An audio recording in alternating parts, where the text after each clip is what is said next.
Hello and welcome, 2021. Hey, what a year we had last year. What's this one going to bring? A little bit about integrity and values. For over 20 years, integrity and values was a very small business with only 2 or 3 people. Now we're still a small business and I feel like we're a big grown-up business now. What did that take? And as Alison said, we're 30 years old. That's my age. It's a joke. Then we decided to grow after 20 years. Ever made one of those decisions? We did. It's taken all that time for us to accomplish some of what we are committed to. Our vision at Integrity and Values is to empower leaders to build responsible teams that produce extraordinary results. Big call. I learned for this to be real, as a team, we needed to live it first and be that. Then our clients would feel that inside of how we served them. It took time. In September 2019, we witnessed a momentous shift in our business. 2 of our senior facilitators, who some of you will meet today, one of them just spoke to you, and Tama, demonstrated what it means to not only live our work, to also teach it. They did not get to be where they were on their own. We did it together.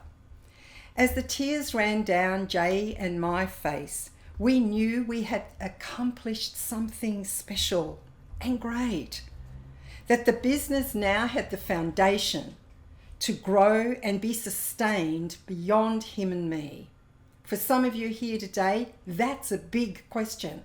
How do you sustain the business outside of yourself as a leader? In fact, these 2 people just pulled work off me and told me to go and do what I do best, and that is to be an ambassador for integrity and values. This happened because our vision lives in the hearts and minds of our team.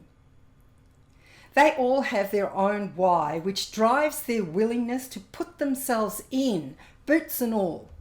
Their personal vision and values aligns with ours. It's not on the walls, it's imprinted on their hearts and minds. Today, let's look at what it takes to have that happen. We'll examine it. I'll share the mistakes I've made, the tough decisions and the victories that we have enjoyed. For those of you who are new, as Alison said, we'll send you to breakout rooms and you'll have a discussion on the questions that we pose. If you've not done so yet, inside of your room, can you introduce yourself with your name, company, and location? Let's go to our first question. How does a vision affect the future of a business? Off you go and have a chat.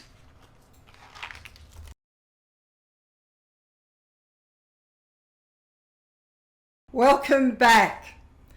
I thought I'd start with our experience of vision. And how does it affect the business? Decades ago, I started with this as our vision. We'll transform 20,000 leaders by 2020. It's hard for me not to start laughing as I say that now. Like, really, Jennifer? Sounds great, hey? In fact, I G'd up the team and I wondered why it didn't work. Because it's a goal, not a vision. And really, it's a crock of stuff. Then we created Empowering Leaders to Change the Game. Some of our old clients that are here even know that one, right? And whose game are we changing? And what game? And that resulted in another big argument with the team, and we're not inspired and that doesn't do anything for us. And then I just got mad. You wouldn't do things like that, would you? Of course, this is me. And then we created Empowering Leaders to build responsible teams that produce extraordinary results. This is when things started to move for us. We'd become clear and succinct. It was brief, it was understandable, and the team could contribute to it. Some time ago, we had a client who worked in a large multinational.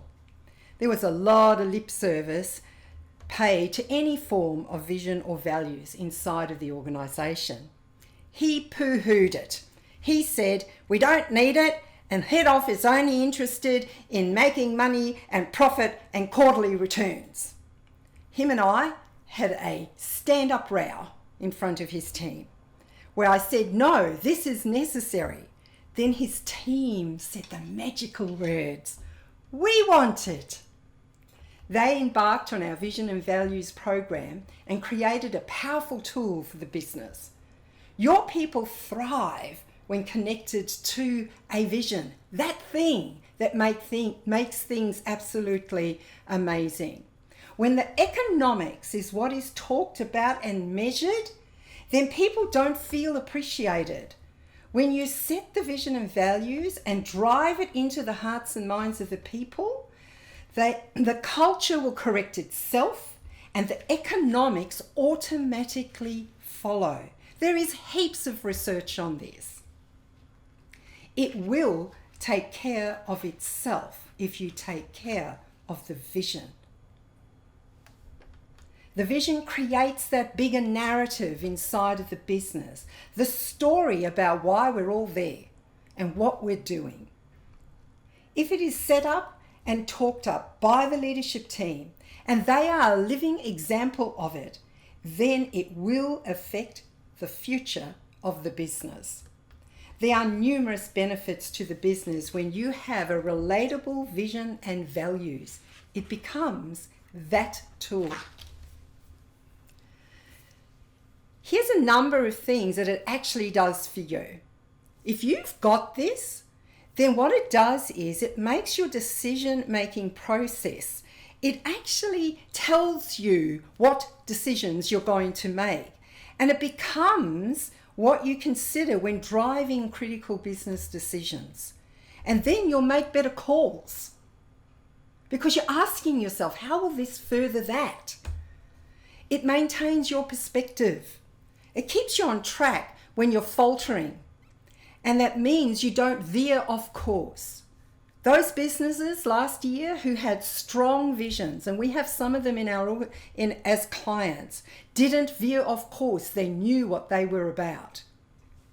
It gives you direction and can lift you above the noise and ask the question of yourself, what's important around here? How many of you find the noise really difficult to rise above? The vision has you rise above the noise. Then here's something really wonderful. It increases discretionary effort.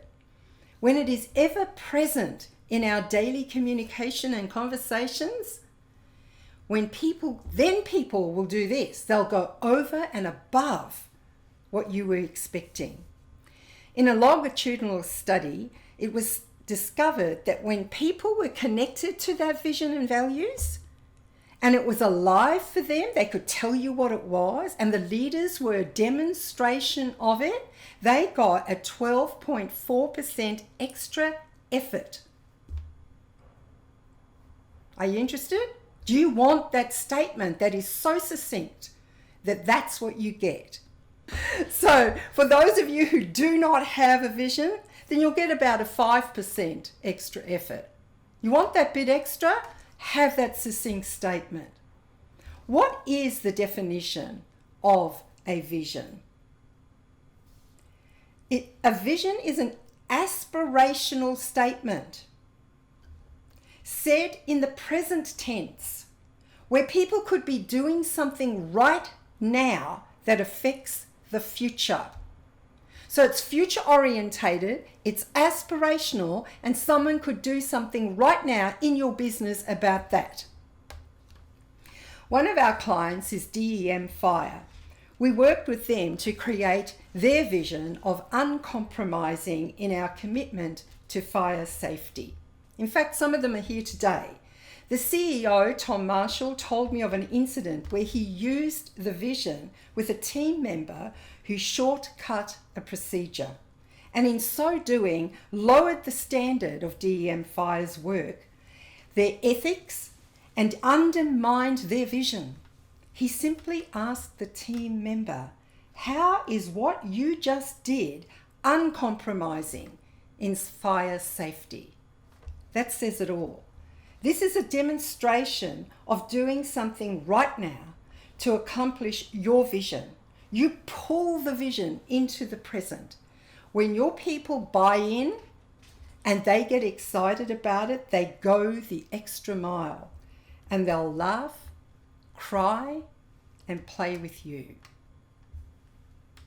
Let's go to our second question. How does an effective vision increase productivity and contribution in a business? Off you go. Go have a chat.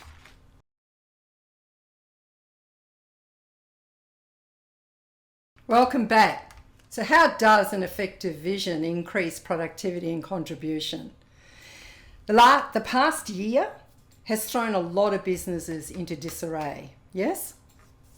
At Integrity and Values, our clear vision supported us and guided us throughout the pandemic and gave us the decisions that we were going to make. Having the clear vision didn't remove the tough calls. It just made the pathway clear. The hard decisions made during this time have left us intact and stronger culturally and economically. Productivity is at the core of a healthy business and a healthy economy. And preserving productivity when things are tough is an absolute necessity. When people are struggling, that's when the power of the vision comes into its own. The key to maintaining productivity and contribution in the business has two functions. You want to know what those two functions are. They're pathfinding and culture building. Pathfinding is seeking a way through. And no matter what the circumstances are, no matter what the changing environment is, the job of the leader is to constantly pathfind, and you can use the vision to do that. The second thing is culture building, drawing the people into a purposeful organization to follow a path. Culture is everything, and a poor culture will trump a vision. So you better use the vision to build that culture. If the leader is not on top of the conversation, then the vision will get lost. Everything the leader does is to align the internal and the external environments of the organization. Our job as leaders is use the vision to pathfind and build the internal environment. We're using that vision and culture build. So these are some steps to increasing productivity and how you actually do it. Number one is the vision, which is the idea. I have an idea, let's do this. Let's go and empower leaders to build responsible teams. The next thing is for you to communicate that in all forms, spoken, written. It is in the very water that they are swimming in. It is the conversation. The third thing is empowerment, which is the actions that people take that support the vision to actually happen. Inside of empowerment, you need what's called task cues. And these actions and the task cues allow you to know what are they going to do to make sure that that happens. And it means that you have continuous engagement. Remember, if you want discretionary effort, it doesn't just happen unless you embody the vision and set up actions to fulfill on that vision. So the empowerment part is, what are the things that people are doing? What are the tasks that they are involved in that they can see make a contribution to the business? And it doesn't matter where they sit inside of the business. Then you get your 12.4%. Just because you have a nice vision statement isn't enough. It isn't enough. You've got to take these other actions. People then feel they're part of something. And it's not about you as a leader. It becomes about them. And they get excited. So what does that actually take? Who do you need to be as a leader if you want that to happen? How do you talk this kind of thing up? So how do you use, our next question, how do you use the vision as an accountability structure? And you can use it as an accountability structure. Off you go have a chat about that.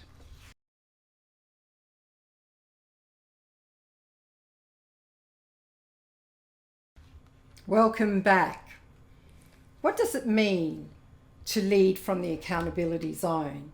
And how do you use the vision to support you to do that? Some of you attended our webinar, Stop Accepting Excuses Leading from the Accountability Zone. If you didn't, it is on our website and you can watch it. One of the most important aspects of leadership is the ability to hold people to account. Having a clear, inspirational vision that you are driven by supports you and the team. To gain the muscle to do this, one of the greatest challenges of leaders in Australia and probably globally is to face that challenge of holding people to account. Having an inspiring vision will give you the confidence for those conversations you currently avoid. So how many of you can even think right now of a conversation you're avoiding? The more you exercise this muscle, the more it becomes second nature. So if you've got one of those conversations at the moment, I want you to write the person's name down and go and talk to them inside of the vision. Go and do that as a piece of homework. The place to think from when using the vision as an accountability structure are these. So the powerful vision dictates the decisions that you make. You are really clear when you are a yes on something and when your answer is no. The question you ask yourself is, will this get us closer to where we want to go? If the answer is yes, you go for it. If the answer is no, you know why. The power of the vision also determines what you're fighting for or about. It will have you fight cleanly for what's important inside of the business, for the thing that matters. Then third, the intervention point becomes obvious. You know where to interrupt. Remember DEM Fire's intervention with a member of his team. Let me share an intervention that one of my team did with me just recently. This was my experience. When we were coming back to work mid-January, I was kind of lackluster and for our first meeting of the year. I don't know if I hadn't wound myself up, whatever excuse I had. I had a member of my team ring me the next day and said to me in no uncertain terms, that was not okay. That didn't empower them or me, and that I needed to clean up with everyone. For those of you who are clients, you know what an integrity cleanup conversation is like. And I had to go around and ring everybody and clean up, not apologize, clean up what I had done. I was reminded that not being a demonstration of an empowered leader that produced responsible people in my own team didn't work. I had to lift my game. I found it tough to hear and also a very welcome wake-up call. So what are the things that, you think your people are holding you to account? Here's the wonderful thing about a powerful vision. You give them the courage to come and tell you when you're off the mark. That's power. Some examples that you can think about. if you want to know, like, where do I go in and intervene? You can simply say, how does this further our vision of whatever your vision is? The hardest thing as leaders is to interrupt yourself and other people's disempowering patterns. The first person you need to interrupt is yourself. And the best way to practice interrupting yourself is interrupt theirs, because it gives you a wake-up call. You then have to walk the talk. So your vision and values are a formidable tool. Use them. It will make your life easier. Now, let's go to our final question for this webinar. How do you get the vision off the wall and into the hearts and minds of the people? Off you go. Go have a chat.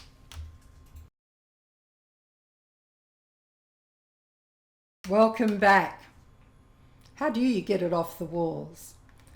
There are a few simple requirements for us as leaders to get the vision off the wall and alive in the business, inside of the conversations that people have. The first is, you are a living embodiment of the vision. And so are your leadership team.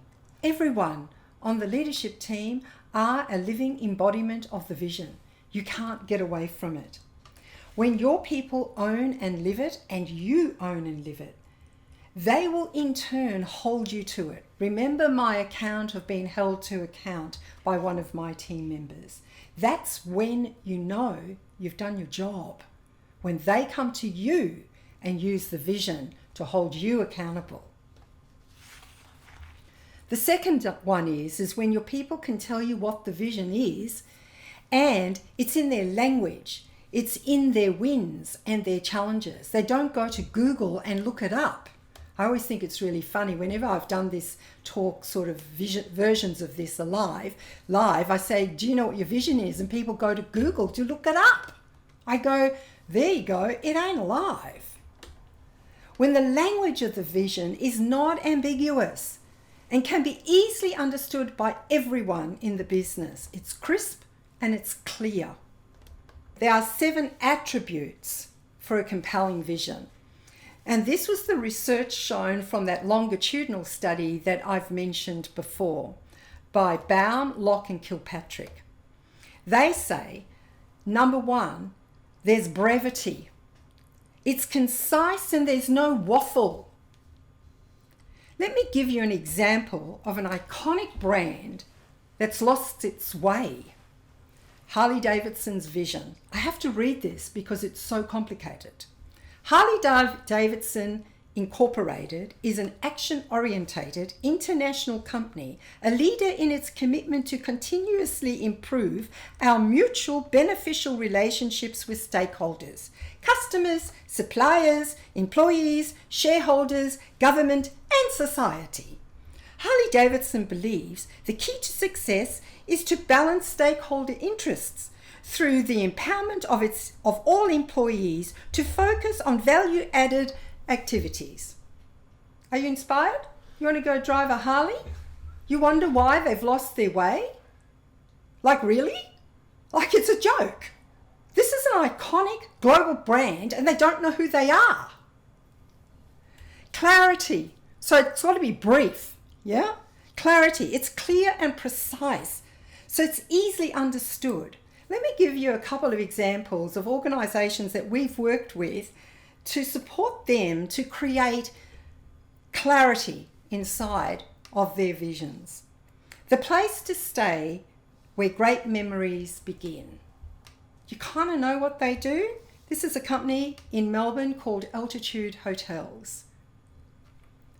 DEM, which you've heard before, uncompromising in our commitment to fire safety. It's kind of clear, isn't it? AH Beard, improving lives through better sleep. Third, the vision has a future orientation. It's a guide for the long term. Fourth, it's stable. It's general and robust enough that it's not affected by the changes in the market or technology. It doesn't matter. It's stable. It's challenging. It has people give of their very best and allows for that discretionary effort, that extra bit that they're willing to put in. There's abstractness. What does that mean? It's adaptable and not a narrow one-time goal. You remember my 20,000 litres by 2020? That's called a narrow one-time goal full of nonsense, okay? Something to do with my ego, right? It's desirable. There's a level of desirability about it. The ability to inspire the people. It's an ideal worth working for. As leaders, we forge the path using our vision and our values as a tool to keep ourselves and other people on track, to inspire them and ourselves. When we see that their contribution fulfills on the vision, then we get discretionary effort. Most importantly, as the leader, you better know why you are there and why they are there and what are you doing. The economics is not enough. Knowing your monthly, quarterly and weekly return does not expand the narrative. We at Integrity and Values empower leaders to build responsible teams that produce extraordinary results. As a leader, you breathe life into that vision. And breathe life, that's the word, inspire. You breathe life into it. Be the leader that embodies your vision and values. Be the pathfinder and the culture builder. It's not easy, it's just worth it. No matter what comes at you, keep the vision at the forefront of your minds as a guide through your journey. It's been a wonderful pleasure to have you here today. Go and find that thing that will get you to wake up in the morning. And when you've got your lipstick on like me, you can get excited about it. Let me hand you back to Alison.